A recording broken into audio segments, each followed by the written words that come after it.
मनुष्यानी मोहाला बळी पडायचं नसेल तर भगवंताच्या चरणी लीन व्हावं. तुला त्या कोळ्याची गोष्ट ठाऊक आहे? एक होता कोळी. तो रोज नदीवर जायचा, गुडघाभर पाण्यात उभं राहायचा, आपलं जाळं नदीत टाकायचा. जाळ्यात त्याला भरपूर मासे मिळायचे. कोळ्याचा हा रोजचा दिनक्रम होता. पण एक मासा मात्र त्याच्या जाळ्यात कधीही सापडत नसे आणि त्याला त्या कोळ्याची अजिबात भयभीती नव्हती. तो आपला स्वच्छंदपणे नदीच्या पाण्यात फिरायचा.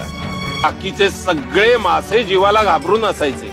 न जाणो आपण कधीतरी त्या जाळ्यात सापडू. आणि हा बेटा निर्भयपणे पाण्यात फिरायचा. एकदा काय झालं, सगळ्या माशांनी विचार केला, एकत्र आली आणि त्या माशाला त्यांनी विचारलं, काय रे बाबा, त्या कोळ्याच्या जाळ्यात आपण अडकू अशी तुला भीती वाटत नाही कधी? आम्ही तर कायम भीती घालतीच जगत असतो. कधी न कधी आपण त्या जाळ्यात सापडणार आणि आम्ही ते सापडूच, पण तुला मात्र कशाची भयभीती नाही. हे सगळं कसं काय जमवतोस बाबा तू? मासा म्हणाला, अरे सोपं आहे. मी काय करतो, कोळी आला, त्यांनी जाळं टाकलं की मी त्याच्या पायापाशी जातो